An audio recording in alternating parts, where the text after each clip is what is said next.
Oh, God.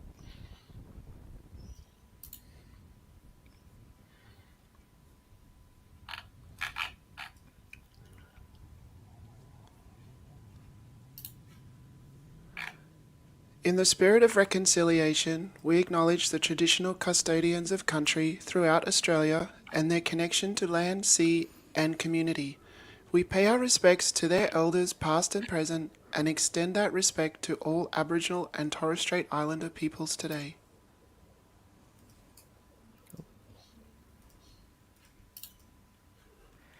Hi, this is Materialise, the Launch Tabletop podcast where we talk about turning game ideas into tangible objects. Today is the 3rd of March 2023 and it's early in the morning by my body clock, so I'm sorry if I'm a bit out of it. And this is episode 17. This week's topic is an 18-minute RPG, storytelling in games.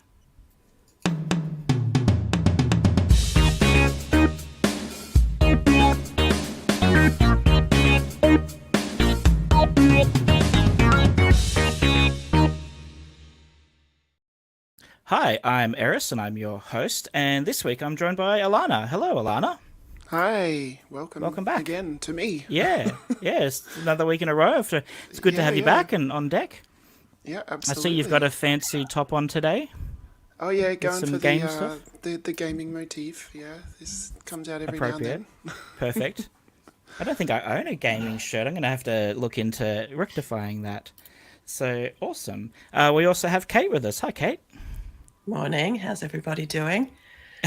Well, I'm still sleepy, and I saw that you were drinking from a mug, so I'm assuming that's some kind of cocktail to wake you up. Except I'm not allowed caffeine anymore, so this is decaf.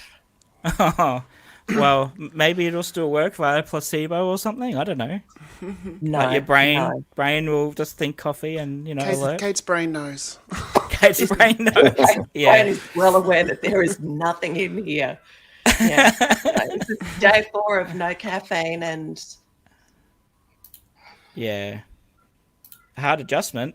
I've just had to had a medical thing, which means I had to change my diet a bit, and I am not doing a good job of changing it so far. I'm struggling, but it is definitely it's when you get that kind of like news or like you want to make a change about something like your diet, it can.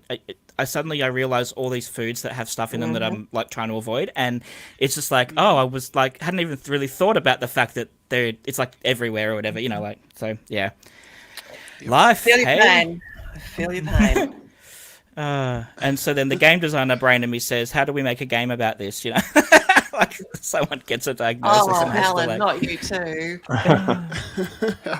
Oh, that's funny. All My right, and stopped at least. Thank God. Oh, good. That's good. Yeah. We also have someone named Robert in the chat. Hello, Robert. And it sounds like you're not well as well, which is not good. But I'm glad that you're here. Like, so that's the positive, I suppose. Appropriately thematic for this episode. Yeah, appropriately thematic. Yeah. For those listening, Robert says, "Yay! Perfect time for me to be sick on the couch." So, and we're not quite sure whether that means that you were sick and now you're on the couch, or you were on the couch and then you were sick. I think I know which one I'm assuming. Yeah, I hope it was the first, because having to clean that up is not great. But anyway, but I got the time off. I hope you're feeling better soon, Robert, because being sick is. And we are joined by our special guest, Steve D of Tin Star Games. Hello, Steve. Hello. Welcome, and you've been on our show before. You're one of our, I think, 3rd guest maybe or something like that. Yeah, first couple. Yeah, up there. And so we are very excited to have you back. For those that don't know, Steve is the founder of Tin Star Games and the designer of Relics, Partners, There's Been a Murder, and other games as well. And he's just launched his Kickstarter for the game The Score, which we will be talking about in depth today. But I just heard, like, I saw you mention, maybe in another podcast or written somewhere in an interview, that There's Been a Murder has been doing really well. You've had some really good number of sales, and it's kind of doing well internationally, which I think is fabulous. I just want to say congratulations. Yeah, thank you. We're really, really pleased with that. it's just beyond imagining that you sell these kind of numbers. We got very lucky in that it was picked up by a mainstream, or whatever you call it, non-boutique game distributor, which is Yep. Goliath, who's basically as big as Hasbro or Mattel, except they're originally based in Asia. And because of that, we're in the Walmarts and Targets of the world, and also we were able to easily set up translation deals. So we're now available all the way across Europe, but we're not available in Australia, is the problem. Are you comfortable sharing on the podcast the kind of current rough numbers of sales for that you know of? Yeah, it's just gone over 180,000, so we're looking at 200,000 good. coming up soon. Yeah, That is so good. yeah. It's I think part of it, and we might even talk about this, is that it manages to, well, it's a small footprint game. It doesn't look too big or too complicated. It's collaborative, but it also has a very appealing genre to it, because it's this little murder mystery game with this little detective on the front, and that people have a really strong reaction to that genre, and I think people are really in demand for it at the moment. Yeah, cool. Robert says, congratulations on getting picked up by Goliath, Steve. Yeah, so that was really unexpected. We didn't even actually pitch to them directly. They found us through a competition, and I was thinking about that yesterday. A lot of people got their feedback from the Cardboard Edison Awards recently. Yep. Which is a really good award and a really good thing to contribute to, and really tough competition. You get amazing feedback, but it's also important. Like the competition that we got picked up from Goliath for, we didn't win. We were in the final 6 or something. Okay. And then Goliath just went, we saw you in the final 6 on that list, and we'd like to have a look. So everything, it's not always about winning. It's about just getting things in there and getting on websites and getting feedback and getting seen. There might be a judge in the Cardboard Edison who just thinks about you, or you're in their mind, and next time they see you, they're like, oh, have you still got that game or something? So everything is about getting your game out there and getting it seen by people. I've heard being in the right place at the right time. Yeah.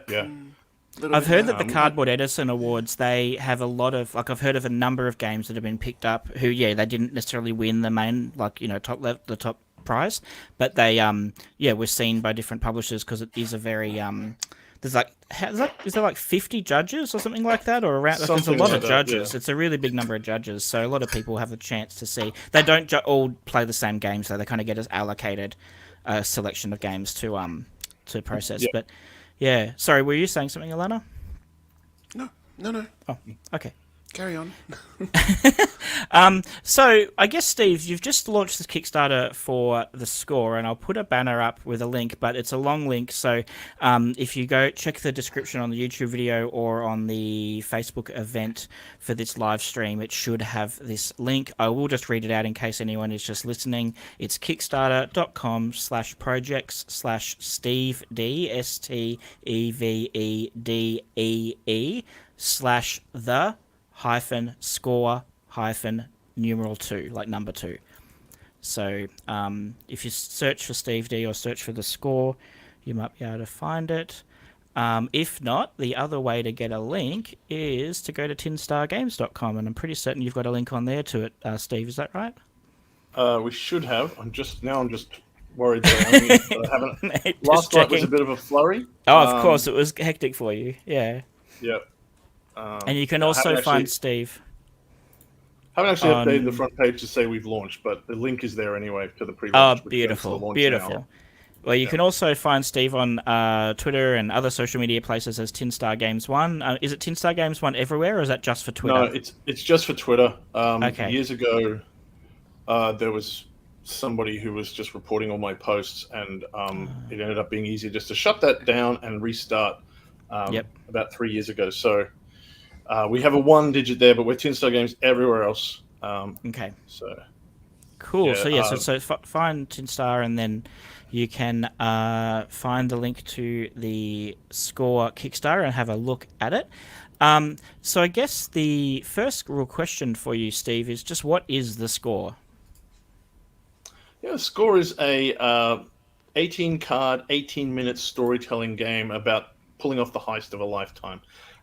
It's a little bit like an RPG, but it's not like any role playing game you've ever played. Not least because it's only 18 cards and 18 minutes. If you played something, if you played maybe Fiasco or For the Queen, you've got some idea of what's going on. If it's a little bit like Once Upon a Time or Rory's Story Cubes, some people call them prompt games. So what's happening is that instead of you necessarily going, oh, I'm playing Eric the Cleric and I have to decide which way I'm going in the dungeon, the cards are generating scenes. And you're given a character who's a very cool person in a heist, and you randomly sort of generate ideas of what you're going to be stealing and from where. And then you shuffle the cards together, and when the card comes out that has your power, then you get to just narrate the scene. And the way the cards come out and the way that they're staged through certain acts that we put in the deck determines the flow of the story and how it changes. So it's always unique every single time, but it allows you to get all the fun and thrill of a really cool heist film in a really shorter period of time. And you don't have to know anything about role-playing games. You don't even have to be that creative. We've had a really great success with a lot of people going, I normally don't like storytelling games, but I feel really confident and really able to do this and produce good stories. And I think that's been really gratifying.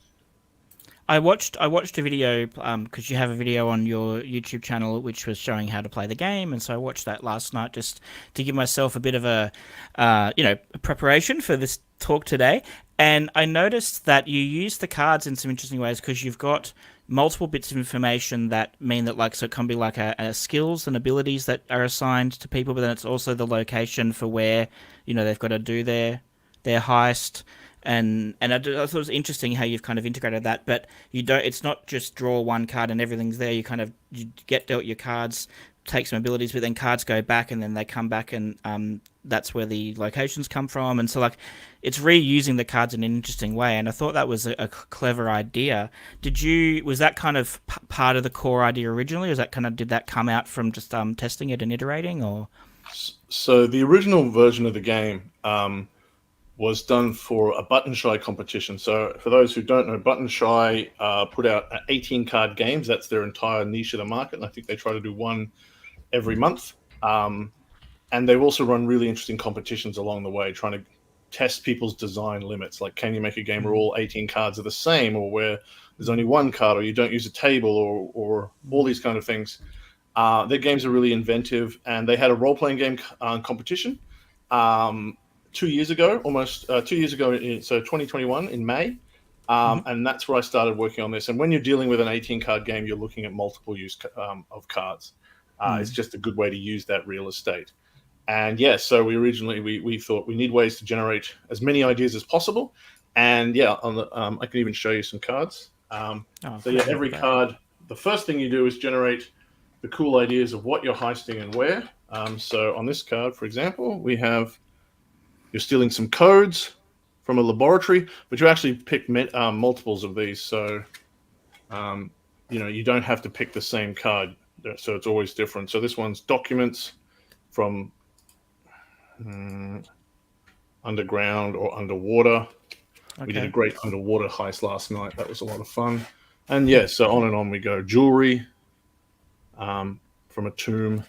And you get a lot of variety out of those hooks. And and we also, if you look very, very closely at the backs, all the back in a very fine font, so it doesn't distract, is lots of jargon from heist movies. So if you're looking for ideas as well, you can just look on the back and go, oh yeah, that's something I can say. That's cool. Nice. I think that's really important to give you as much help as possible, in a subtle and elegant way, so it doesn't ram information at you. Yeah, especially if it's intended for people who haven't done something like this before. I'm going to be totally upfront and say I've never played an RPG. I wouldn't have the foggiest what to do. So I'd be scrambling for ideas, and just having those little things seeded is extremely helpful. At least I imagine it would be. I mean, it looked when I watched the playthrough that I watched, it was interesting because you get assigned like some traits. So it might be, I can't remember the exact traits, but it might be like, you know, hacking or like athletics or something. I can't remember, Steve. Probably getting these wrong, but for what they are, but they're like abilities basically, and so they kind of are what then you as the player can kind of go, oh, okay, well I'm like this acrobatic, sorry, hacker. So this is how I can kind of join in the thing. But then there was a twist because, like, in the second act, I think it is, or the third act, an ability is drawn, which means it's kind of null. It's like that ability won't work for that round, and so it might be like your hacking skills are now no longer relevant. Like they can't actually be work, and so it means that then the players have to figure out a story, like a narrative way to integrate that into, like, the example in the video was that maybe the elevator system that I was going to hack, it's actually older technology that I'm used to, and I don't know how to, like, it's too old for me to, and I don't know how to hack it. So, like, how do we get around that? And I think it's interesting. Like, again, it's reusing the same 18 cards, but like pulling out different elements, which I think is really fascinating.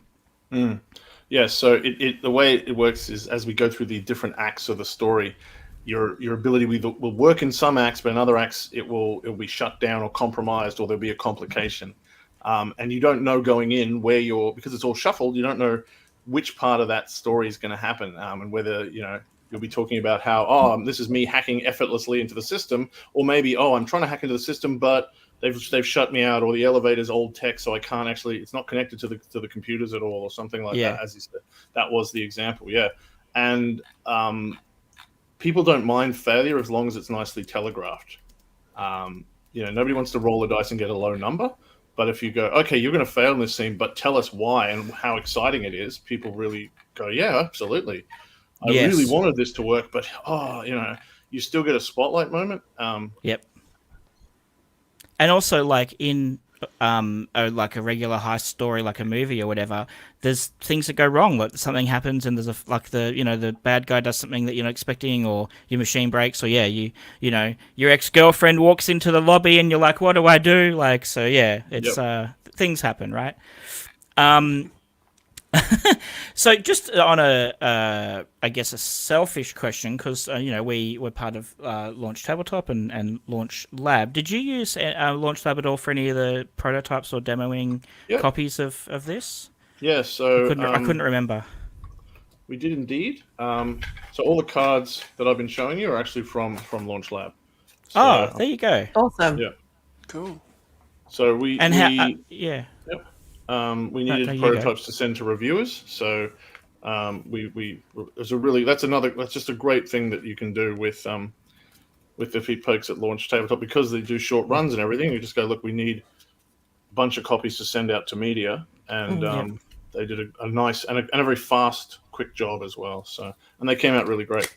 Cool. Oh, that's so good. I know that's like, because I've told it in the last 3 episodes I've mentioned it, but I had my first prototype put through of one of my games, and one of the things that shocked me is because the quality was so much better than I expected, and I know that sounds bad because I work for the company, I should have had high expectations, but because it came and it really did feel like a retail quality thing, other than some graphic design errors which were my fault.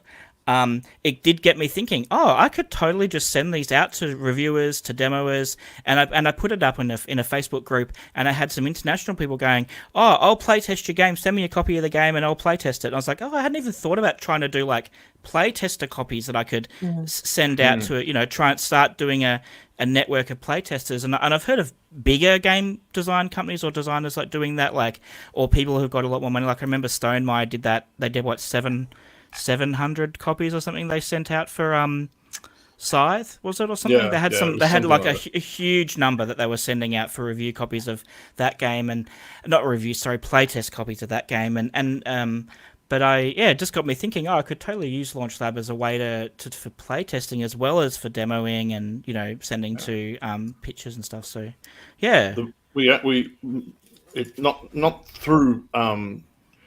not through Launch Tabletop, but one of the very first blind playtests we did, we sent print and play copies to a couple of people around the world.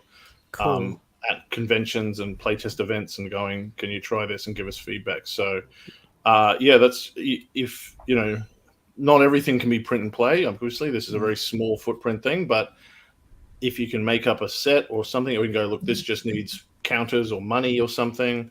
Yeah.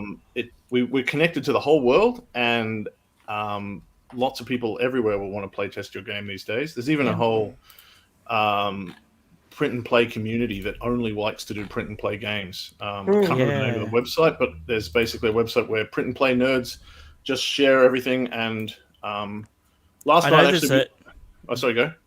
No, on Board Game Geek, I know there's a big print and play community on there, like a forum for it, and a lot of people use that to share. Yeah. Yeah, I think it's fantastic.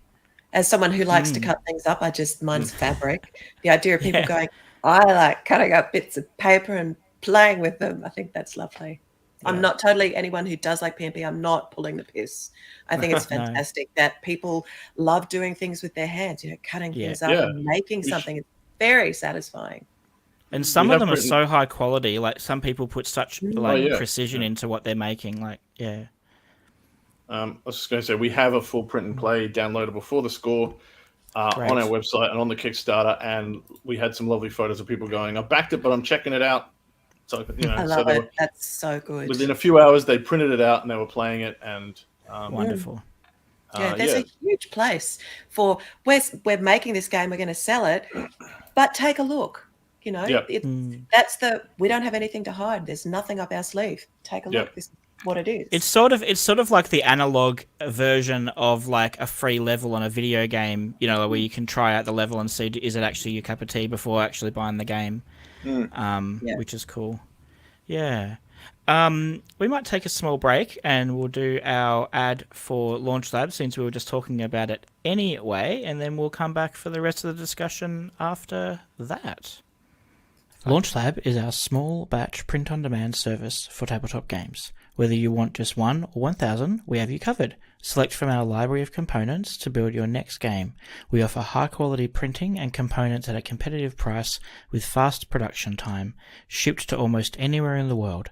Go to launchtabletop.com to sign up for a free account and start prototyping now. Use the coupon code Materialise, that's MATERIALISE, at checkout to get 20% discount off your next order before shipping. So just a reminder for those who maybe missed it during the video, if you go to launchtabletop.com, sign up for a free account, check out the system, have a look at what we can do, and then if you do want to make an order, enter the code Materialise and you'll get 20% off your next order. That's not including shipping, so that's pre-shipping. And give it a go. So Steve, one of the, I guess, look, this whole, the score is all about narrative. Like that's obviously its core, play experience is around the players creating the story and talking with using the game's deck of cards and rules as the kind of the framework. Do you feel that storytelling in games is broader than just these kind of narrative games? Like regular board and card games, do they have a story element to them, or is there a way that we can bring that in? Like, what's your thoughts on that? I think any game that isn't purely abstract, and even some that are even Go and chess isn't totally abstract either, but there's a story element. Anytime you bring in representations of anything, humans start telling stories in their heads. There's the move where you lose a piece to protect yourself or to get a better position in chess is called a sacrifice. So you might sacrifice your queen to get advantage, and that's a very emotional word. So we're already, even where something as abstract as chess, we're thinking about, I have to sacrifice this person to get ahead and things like that. So I think humans are natural storytellers. We naturally tell stories about our games, and what I think of it as is that the story behind the game is actually there to make the mechanics have more meaning and make them easier to learn. People have responded, for example, to pick a game that's popular at the moment, Marvel Snap. People have looked at cool powers, but people have reacted a lot to the cards that feel like they've made a funny connection to the story. So there's a card called Uncle Ben, and so if that card is destroyed, Spider-Man instantly comes into play. Huh. And everyone understands that because everyone knows that Spider-Man's origin is about the death of his Uncle Ben, and Yeah. so everyone instantly knows what that card is for, Mm. because they understand that story, and that means people get how to use that card, and they have a stronger connection to it. So story is really important, to learning and internalizing Yeah. It makes mechanics. it relatable. Yep. It's how we relate to other people, by telling Ha- stories. do we what could we do so because like I'm not a storyteller in the sense that I don't like I'm not a writer or anything like that, so I don't have that background. Um, but I understand some of the basics of kind of like story ideas in the terms of like beginning and middle and an end and some other kind of stuff like that. And I'm just wondering how can is there like the theme that you were just talking then about, I guess, effectively theme, like how that can translate and help make sense of mechanics, and I think that's wonderful, and obviously that's a brilliant use of theme. How can we elevate that somehow so that there is that sense during a game of like, oh, okay, we're at this point in the game, I need to like something's changed and I've got to respond somehow differently, or like is there some kind of way, or do you have any thoughts about maybe from your own games that you've made or games that you've seen done, where they've managed to help players have that kind of emotional, like journey from start to finish in a game. I think there's definitely something that we often talk about as acts in game design. Yeah. And there's also games are interesting if they have a changing arc, if the game is different at different points. One of the classic examples of this is when we were kids, we used to play. There's some different. They have lots of different names, but there's sort of group tiggy where one person is up, but every time they tag someone, that person is up as well. And so the Oh game yeah. starts off with one person trying to catch many, and ends with lots of people trying to catch one. And that has this Yeah. really interesting arc, which makes it more interesting to play all the way through and then reset and start again. Yeah. So anytime you've got a game where the gameplay shifts, then that's going to be something that more people are going to be attracted to, because it tells this little story of it was like this, then it changed, and then it became this. And yeah, people often talk about 3 acts in game design, or 3 acts in game structure. And a lot of Euro and tactical strategy games have this. The sort of first act is exploratory, where people are sort of going, well, I'm going to take this little bit of the board, you're going to take that board, I'm going to go for this. And then the second act is when things are interacting and jostling for position. And then the third act is we know someone is close to winning. Can we stop them? And it resolves pretty quickly. And there's a good example of what you can do with this is talk about games that have very short first acts or very short third acts. Like a lot of Euros famously end very quickly. Like someone's ahead and then the game is over. And they're designed to do that so that the third act doesn't get dragged out where you're like, oh, we know Bob's going to win. Yeah. And they do that with having maybe short turn structures, like there's only 5 turns. As soon as you're into Yeah. that third act, they'll end. Then you've got games like a lot of the splotter games like fast food chain magnet. People talk Yeah. about that's really hard to learn, and the reason is it has no real first act. The first decisions you're making in the game are incredibly vital from the very first turn. So you're basically thrown straight into the second act, and there's no time to go, oh, what if I do this? What if I do that? Someone will be like, I'm buying this, I'm buying that, and now I'm already in the second act, and that makes it really hard to learn. It doesn't make it a bad game, but it does really affect the play experience and the learning experience. So if you understand that sort of 3-act structure, which comes from stories in a sense, introducing things, establishing conflict, and then resolving it, that absolutely applies to game structure. Alana, do you have any questions for Steve? Yeah, a bit of a remark, I guess. Excuse me while I clear my throat. Yeah, so one of the things that I guess scares me away from things like pen and paper RPGs is the idea that my creativity or lack thereof is going to impact how fun the game is to play for everybody. And the thing I love about board games, especially Euro style gaming, is that it takes that away from me a little bit. So I don't have to concern myself as much with the creative element. Yep. So when you're creating a short game, RPG game like the score or something, do you sort of take that into consideration, like how creative the players have to be to have an enjoyable game? Yeah, absolutely. Um, I think that's something that's really important, and it's something that um, I think about a lot as a designer. One thing I'm very, very big on, for example, in my role playing game design is using random tables. And that's just a simple example of um, I don't know what should happen or what character I should be. Like some people love to go, tell me the setting, I'll go away, I'll write a character because I'm that kind of person. I want to write a novel sort of thing, so I'm going to write that character up. I know exactly who I want to be. But random prompts from tables are a great way to go, well, what about if you were this, this, or this?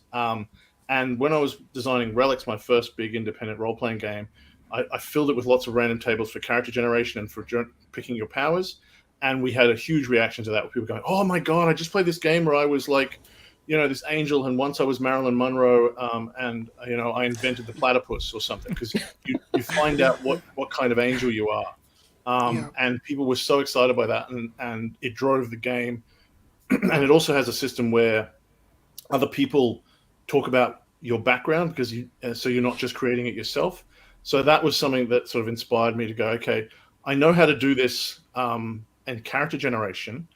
The score is basically trying to apply that whole principle to the whole game, and to try and do as much heavy lifting as possible so that you don't have to be too creative. And we've had a really big response to that, where people go, so many people have said to me, I normally don't like these kind of games. I feel shy or I don't know what to say, but I was able to do this. And that's really satisfying that we've been able to do that. So by giving you a lot of prompts, as I say, with the description of the card, the description of the action, everyone else has just gone before you. So you go, okay, we're crawling up the beach to this island that we're hacking, and oh, my card is about gunplay, so obviously there's bad guys coming out, and I just get to shoot them. So by telling you that what you're sort of given as much prompting and support as you can possibly get. You also can't get anything wrong in the score. One thing that makes people extra nervous is not just like, is my idea good, but also because it's a simulation, it's like, what if I do the wrong thing? Like in Dungeons and Dragons, you're going, well, should I attack the dragon? Or is the GM going to say, no, that's not what we do. Dragons are too tough. Or you're using your magic spell wrong. Or you start min-maxing, or you worry about the meta. Yes, exactly. There's no way that exists in the score. There's the pass fail kind of thing has just all gone out of it, and you're not competing against anything or a game master. You know at the start of the scene if you're succeeding or you're failing. You know what you're doing, and then you just get to elaborate on that. And we found that just takes the pressure off so much. I really hope. What I'd really like to do with this game is to get people to really think differently about role-playing games. It's quite unusual. It's not your traditional RPG. It's not your traditional card game. But I hope that all the people who've gone, I don't really like role-playing games, can try it and see it and go, oh, this isn't like Dungeons and Dragons. I feel at home here. I feel comfortable doing this. There are different ways to role-play. It makes it a bit of a hard sell in some ways, but as we've also had just completely a huge variety of people enjoy it, and go, oh, I can do this, and that's it's different. Do you find the flip side of that is that you have to demonstrate to people more often what the game is really about before they kind of feel like they want to play it? Like, is it a bit of a, oh, I'm not really into RPG games or whatever, but then you show them and then they like it? Like, is that, you find you have to do more work to kind of convince people? We have had a little bit of that, but one thing we've been doing is not calling it a role-playing game. We deliberately started just calling it a story game because it's just the term has too much baggage. We were originally calling it the world's fastest role-playing game, but then we thought, I don't want that term has actually become a little bit, not so much poison, but characterized. It's a loaded term. Like, it means very specific things to a lot of people. So what I say to people is, do you like heist movies? Would you like to play a card game where you create a heist movie? And that sort of short circuits the thing. We're not going to play a role-playing game. It's not going to take 4 hours. You don't have to have a 3-page character sheet. It's, do you want to play a card game where we tell a heist story? So we use the word story game.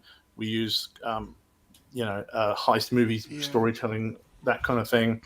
Okay. And also the fact that it's short helps people get around that. If you say Absolutely. to someone it's a 20-minute game, most people go, oh yeah, I can spare 20 minutes. I'm not going to lose too much of my life in 20 minutes. If I don't like it, it's fine. So Yeah, and you can those two replay it aspects. for another experience, and you haven't lost a massive amount of your day. Yep, Yeah. It's exactly. like, let's go another round. Yeah.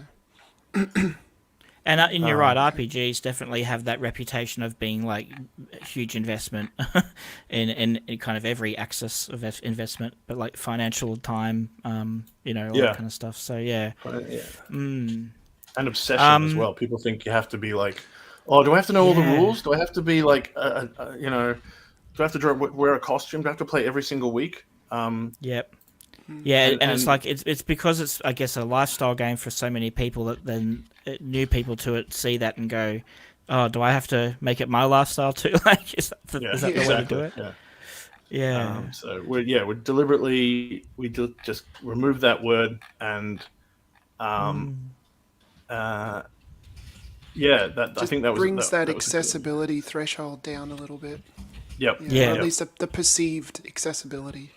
And it also, in a way, it means we're not directly competing with Dungeons and Dragons. That was another thing that was important to me because Dungeons and Dragons, for whether you love it or hate it, it is this huge, shadowy presence in the role-playing industry, and you always have people going, well, why would I play that instead of Dungeons and Dragons? Because I know it, because everyone plays it. Whereas, if we're saying, it's not like that. It's something else. We're not playing in that pool. We're going. It's more like Once Upon a Time or something. It's a party game. We're not competing with Dungeons and Dragons with something else. And it's like when designers think that they can create a TCG and go sort of in the same space as Magic the Gathering. It's fraud. It's fraud. You have to acknowledge that the. Yeah. Yes, I do find it funny, like, because I'm in a bunch of different game design forums and groups and stuff on Facebook and other places, and it is interesting the amount of first-time designers who are like, okay, so me and my buddy, we're working on a trading card game, and this is our first game ever that we're making, and and it's kind of like, because they love playing, the other ones, the Magic or whatever, or Pokemon or whatever you go, and so that's where they start, and it's just like pretty much everyone who's been around for a while is like, good luck. It's really hard. Like, there seems to be a real rash of them at the moment. I can think of 3 that I've seen in the last week. Really? Yeah. Wow. Yeah, I had someone come to me the other day and go, I really want to make a new Magic, and I'm like, okay, so how much funding do you have to set up the playtesting network? Because that's going to be the first step. You have to compete by building a community. And they're like, oh, we're going to design the game first. I'm like, well, okay. Let's see it, but and look, there's a lot of great game designs out there. I'm not saying don't make your game, but as a design exercise, it's great. Like, as in to push you as a designer, but as to think of it as a retail product, I think is a second thing, a separate thing, and that's where maybe and we've seen them. Like, I know even in the Australian scene, we had I don't remember their name, but a few, like at PAX, 2016 or 17, they had a huge quad booth with all, and it was a big trading card. I can't remember their name though, and they were trying really hard. Like, they obviously were putting a lot of money and time into it, and I don't even know their name. It's terrible, isn't it? Yeah. I can't remember the name of the game, and I don't know what's happened to them. And I know that there's even outside the Australia ones. I remember Alana was at PAX 2016, we as in We Rule and Make shared a booth with VR distribution, and they were trying to introduce to Australia the Final Fantasy TCG, and that's obviously a huge IP, a lot of stuff, but it's not. That's the brute force approach, but you're going against companies that have got a 20+ year head start, and Dungeons and Dragons is a perfect example. It's been around for forever. It's it's something most people grew up being aware of at the very least, through their childhood. Many of us actually played it, so there, like you were saying, Steve, there's so much baggage that goes along with the term RPG because Dungeons and Dragons has kind of monopolized that terminology, or hijacked it. So Yeah. yeah, that's interesting that it's a bit of a consumer psychology thing where you have to kind of use the right terminology to not trigger certain reactions, and immediately kind of feel like someone is they're excluded because it's an RPG. Mm. Yeah. Yeah. And there's also plenty of reasons that you might want to use those terms as well, obviously, especially if you're just going, look, I want this to be for all the people who love indie RPGs or something. Yeah, then there's reasons to identify your product like that. But we're hoping to get a wider audience, and really be a game that people can just pick up and have a storytelling experience that they might not otherwise have. So that's also why it's small. So like, if we fund, we want to get it out to being the kind of games that sit near the cash register, right? So it's $25 Australian. It's a small, simple purchase. Low footprint on your shelf, low weight, sits in your pocket. Which is the same sort of approach we took with Baby Dragon Bedtime as well. We want to make these games that you can just pick up and put in your pocket. And that's a big part of our branding, basically, to sort of really focus on getting over a lot of the barriers, especially in an age where people are buying huge games that weigh a ton.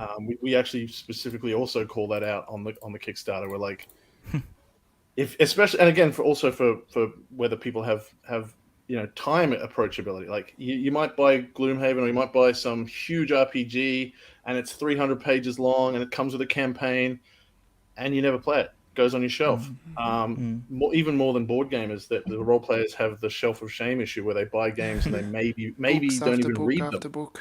Yeah. So we're like, we guarantee you can play this. It's only 18 minutes long. The rules fit on one page. And hopefully that's going to strike a chord. Do you think that this is a niche that's going to grow? Like, do you think more people are going to start working in this kind of micro storytelling kind of place? I think so. I think there's I've been calling it sort of hybridization of the role playing and card game area. The wonderful people at Story Brewers, I think they're called, who made they made a game called Good Society, which was about Jane Austen. So they made and they were traditional kind of big book games, but they had card elements, and now they've gone into making RPGs that fit in a card box. They're a little bit bigger than the box we're using, but the same idea is sort of designed. They're designed to play for about 3 to 4 hours only, and then you shuffle it up and start again. You deal out cards, so it has a physical element that's a bit more easy for people to understand. The cards give you a bit more support. There was a game that went up the same day as us, from Van Ryder Games, a much larger company, of course, which is called the Revenant Society, I think. Yeah, we had Sen on, and he talked a little bit. He mentioned it a couple of weeks ago. Yeah. So it uses board game elements. It uses a unique story structure. You get to repeat your days, sort of thing, until you solve your murder. And these are all good structures to sort of make these hybrid games. They're smaller. They're not big RPGs.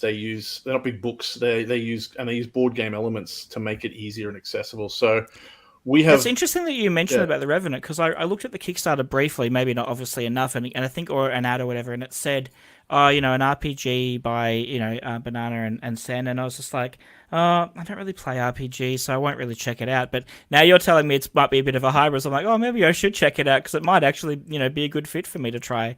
I don't know. Yeah. I'm not sure. I haven't actually looked too closely at the rules, and I'm not sure how much it does the kind of support that I do, but I can see, like, the fact that it comes with counters and a board is all a part of this sort of setting up some amount of support, and I think it isn't. It's sort of focusing on replayability as opposed to a long campaign as well. Yes. So it's good that people are starting to have these ideas, because I want to be new and exciting, but you also don't want to be so new that the market just goes, what? Yeah, exactly. Um, There's a phenomena I've seen, and people who talk about technology talk about it a lot, where usually the first to market doesn't succeed, but like the second or third company to bring the idea to market, because they can refine it, they can kind of learn from the mistakes of the person that innovated, and it's just also customer timing. Like, I mean, there yeah. was. Yeah, like products came out in the 80s that now we would consider really innovative, but they just didn't take off, because the customers weren't ready for them. Yeah, interesting. Definitely it's a tightrope to walk with trying to be innovative, and I've even thought about that with some of my own games where the parts where I've tried to innovate an idea. I also think, should I couch it in very well established? The rest of it's all very conventional, so that one idea is more digestible by the players, rather than everything being foreign. Yeah. But that's just how I've tried to tackle it. But yeah. So thank you for the chat. We are going to move now to our world famous questionnaire, but we've got a modified version thanks to the amazing Kate, who has written Special up Kickstarter edition. Yeah, Nice. written up some new questions for us. So before we move to that, though, was there any last question that Kate or Alana had for Steve about storytelling in games? No, really, all the questions that I have are about to get asked in the questionnaire. In there, yep, fair enough. No. No? Nothing from me. Alrighty, cool. Beautiful. Well, let's move to the new question. I'm going to put up the regular title slide. So it's the Materialise questionnaire, but this is the special edition. And one of the reasons we can do this is because Steve's been on before. So if you're curious to hear Steve's answers to the original questionnaire questions, go back and watch the previous Ooh, episode right. where Steve was on. Continuity. True. All right. So question 1, Steve. Oh, do you want to run this, Kate, since these are your questions? Sure. All right, buckle up. Have you slept in the last 24 hours? Yes. I only got up about an hour and a half ago. Impressive. Nice. I'm impressed that you actually went to bed last night, because you I only didn't launched. sleep very well. Okay. Because of the Kickstarter. I was like, Yeah. but I did get off eventually. Yeah. I'm impressed Nice. that you did that, because you only launched last night. Yeah. Excellent. All right. So, good stuff. Number 2. When did you last send a message on the Kickstarter messaging service? Just before this interview started, so about 45 minutes ago, to tell people we were doing this. Oh, good stuff. Fantastic. Yeah. How many messages have you had to deal with? This is a follow-up. This is not number 3. This is follow-up. part B. We've had, I think, 6 messages come in, so not a huge amount. Oh, that's good. You can yeah. actually function and do other things. That's brilliant. Some of them, of course, are just people going, "Would you like us to magically get you backers?" Which happens all the time. No. Yeah. No. Yeah. Thanks, but no. All right. How many people are complaining about shipping already?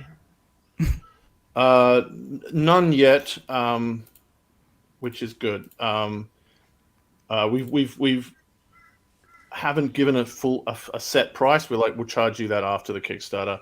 Yeah, you got to wait until you're close to the end of production Yep. before hitting production, because It used to be that people would sort of pretend they were bundling it in, so everything had free shipping, and we're definitely putting the price up, but they weren't putting the price up, and everyone was basically just pretending that shipping cost nothing. We have our company we're working with Guildmaster in Brisbane. They're very good, and That's we're hoping Hannah Ford Morgan. Ford Morgan. Yeah. And we've given people estimates, and they've been pretty good about it. I mean, it's tough, but the reality is shipping is expensive. Yep. Those 747s don't fly themselves. They don't buy themselves or fuel themselves either. So, and the crisis isn't over. The shipping crisis that happened in 2021, where shipping costs basically quadrupled or went up 5 times, and they haven't really come down. And that's I think a reality. some shipping containers have started. I've seen some people sharing quotes that they're starting to edge down, which is but I think that's for the people putting them on boats with the big shipping containers. So it also depends on the size of your order. I mean, that's what's happened, is that it used to be, because everything was perfectly synced up in this, But every time a ship came in, all the containers came off, all the containers came back on. It didn't matter how big your order was because there was always a container empty that you could just slot it into. Yep. What happened in the crisis is because so many things stopped, the machine broke down and there were piles of ships that had no containers and containers that had no ships and containers that had no goods. So now when you go to a dock and you've got a small amount, you might have to just pay more because they're like, well, we need to fill this, or you're paying for extra space to just go, if this has to sail today, then person X needs to pretend the crate is full, so pay more. Or you're reserving a spot on a crate that has exactly that much space. Whereas if you're a very, very large company and you're filling up half a crate or something, you can get around some of that. But yeah, it's changed. Yeah, it's changed a lot of the calculations. When we printed Baby Dragon Bedtime about 4 years ago, the cost of going from 500 to 1,000 copies was just an extra $200 for shipping the US, And then this time it was almost like going from 500 to 1,000 for a same size product was basically doubling our shipping cost. Wow. So there's no volume discount anymore. So it's a lot of hard work, but luckily we haven't had anyone complain yet. I'm sure it's coming. Oh, yeah. And we're with you. Question number 4. Number 4, a 29-day campaign. What were you thinking? No, it's only 18 days. 18. What was I looking at that said 29 days? I don't know. Anyway, I'm very I tired. hope it's only 18 days. Yeah, 17 days to go. Yeah, it's all good, Kate. Yeah. Okay. All right. Good. Who are you taking? Even 18 days that's a long time to try and stay awake. 30 days used to be the norm. I know. And that was ridiculous even then. In hindsight, wow, that's a slog. I don't know how we could do it. It was just we ran a few campaigns and 30 days is I'm glad hardcore. that people have gone, actually, that middle section, let's just Doesn't skip matter. that. Cut to the end. Who are you taking? The irony is people used to, whenever someone would run a 60-day campaign, we would say that. Like, why would you do 60 days? You should do 30 because nothing happens in the middle. So now we're saying that about 30. 60-day campaigns. So we're saying in 3 years' time there'll be like 1 day campaigns. That's just what it is. Just up for 1 day and that's it. Like, just skip everything. I mean, these days, of course, they say you want to fund in the first day as well, which we're trying to do, but we'll see how we go. Look, we were originally going to go 14 days because that's what we did with our last game, the Partners. I think 14 days is about right. But we have an 18-card game, and there's also an event coming up on the last day of the campaign. So we thought we'll just nudge it out that extra thing. 18 cards, 18 minutes, 18 days gives us a chance to coincide with some events, and that's really I think the most important thing is that there is no magic formula. I've also seen a good case made for the fact that paydays for different people occur on different days of the week. And just by going over that 2-week thing, you just run the chance of getting that's a good point. Yeah, that's really good. In that period. Because that is a really important consideration, especially at the moment with the cost of living just going and interest rates. Which All right, lucky last. If you could bring a character from the school to game night, who would you bring? Well, we keep our characters very anonymous. Like everyone is drawn in silhouette as a way of sort of helping you put yourself into the characters. But some of them still have a lot of character to them. This is one of my favorite cards, the coercion card. We didn't want to make it too sexist, so we of course got this gentleman who is our seductive character with a rose in his teeth, and he seems like a lot of fun. Can I tell you, I'm obviously a bad person because I thought it had already been stuck through his neck like he was, being murdered with a big rose. I'm obviously a very fiendish person. I just had a thought. My favorite podcast at the moment is My Favorite Murder, which... Oh, yeah, I know. My partner loves it. Just send a copy of There's Been a Murder to them. Oh, yeah, absolutely. Karen and Georgia seem like really cool people. You should absolutely send them a copy. Awesome. I will try that. Well, actually, the problem is, of course, I don't have very many copies because all I got was a couple of author copies. But I'll try to see if I can do that. Maybe I'll order one on Amazon. That are there to send them on because it's to help them. If you're listening to this and you live in America or in Europe, go and take a photo of it in the stores or something, because of the way that that Goliath does its distribution zones, it's almost impossible to get here, except if you order it online. So we funny, right? want photos Yeah. that it's out in the world. Kate That's and I cool. will There's be been in America next month, so We'll go and buy a we'll copy see while we're there, hey? we'll Yeah. try and Have a look, track it yeah. down for you. Find Yeah, it, Andrew and Ren. Because you won't be busy enough at all. Like you've got heaps of free We'll time. have so much spare time. Wow. So, Steve, we'll wrap up in a couple of minutes. Do you have anything else that you wanted to tell us about the game, or about like your thoughts on the topic more broadly? I think, just be aware of storytelling. I'm actually also working on a series of blog posts at the moment that we're hoping to develop over a long time, and maybe even turn into a book called World Building for Game Designers. Cool. That's going to be part of the IGDN blog, which is the Independent Game Designers Network. Independent Game Designers Network. Yep. Network. So Okay. they have a blog out every week, and my entry once a month is World Building for Game Design.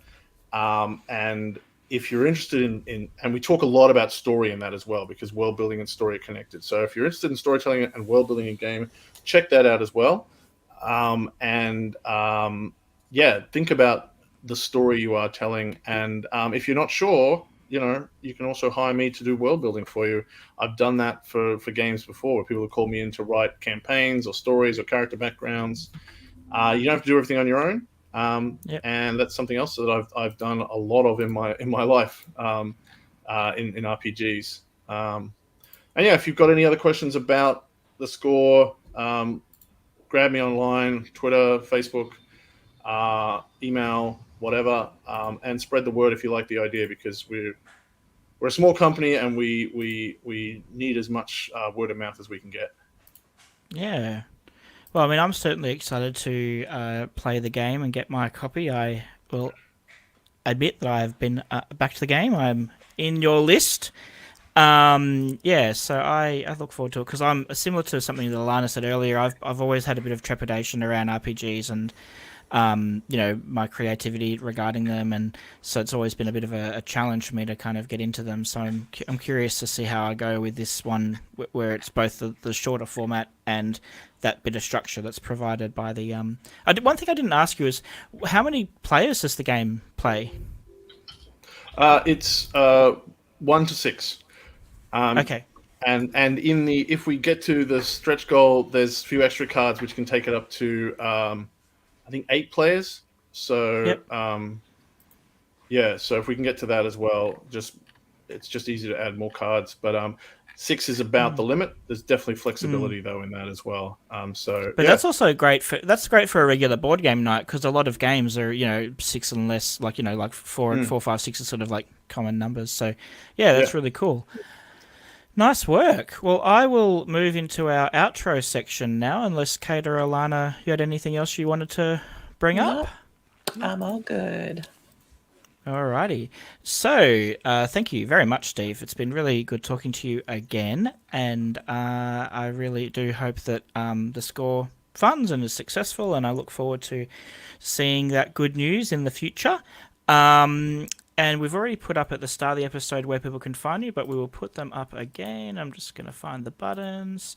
So people can find you on Twitter at tinstargames1, or they can go to tinstargames.com to see your website, which has links to things like the Kickstarter. The Kickstarter link itself is on the screen. I will not read it out again, but it is in the description of the YouTube video. And I think that's the main links for you. Is that right, Steve? Was there any that we missed there? No, that's everything. That's everything? Awesome. All right. So where am I going in my script? You should think, this is episode 17 of this thing. You think I should know all off by heart by now. Thank you very much, Alana and Kate, for joining me this morning and being here on this early morning. It's even earlier for you, because you're in a time zone that's an hour earlier than where Steve and I are. So, thank you for getting up so early. And no worries. thank you to everyone that's joined us in the chat. It's been really good to see you joining us early as well. Like we, or maybe it's late if you're in the US, because I think it's a good time in the US. It's like the evening. Depends which bit of the States you're in. True. I think when I was doing the time conversion, I've got a clock in front of me. I can tell you it's 7 p.m. in New York right now and 4 p.m. in LA. There you go. And midnight in London, for those that care. And 8 p.m. in Hong Kong if you really wanted to put in that time zone too. So this is now just a time zone podcast. That's all we talk about. Is just what time things are in the world.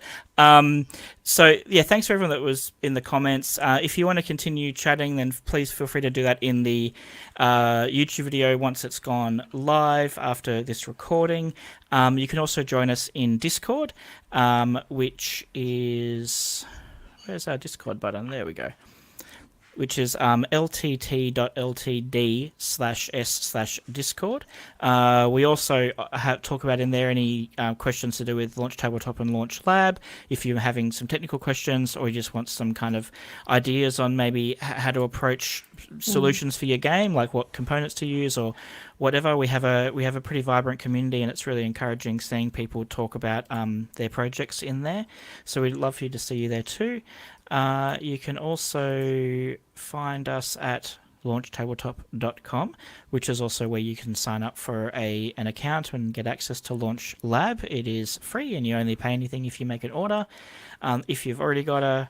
Oh, okay, we're jumping between buttons. If you've already got... That's right. If you've already got logged in an account, you can just go straight to app.launchtabletop.com, and that will take you straight to the Launch Lab app, but you'll need an account. If you have any questions, now we have changed this. We used to use a different email address, and we've now switched to this one. So from now on, if you've got any questions, please email us at info@launchtabletop.com, and we'll get back to you on that. Or if you've got any ideas for the podcast that you want to share with us, we would be open to them.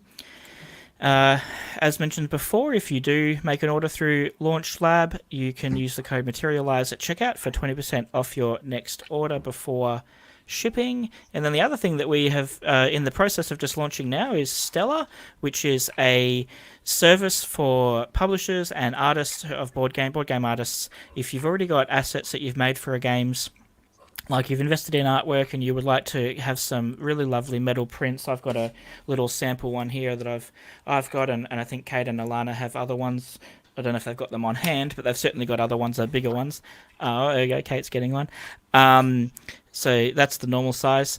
They're these lovely metal prints, and so you can basically get your game art put on there and sell it to your customers. It is currently a limited access service. We're still rolling it out and figuring it out. So if you want to express your interest in joining, just go to launchtabletop.com/Stellar and enter in your details, and then someone will get back to you and talk to you about it. And is there anything else that I've forgotten to mention, Alana or Kate? I think that's pretty much everything.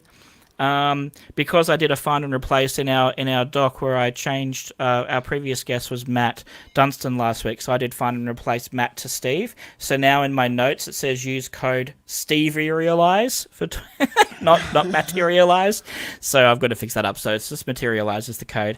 So I'm Eris. I've been your host, and again, thank you everybody for joining. Thanks Steve. Thanks Alana. Thanks Kate. And goodbye all. Thanks a lot. Bye.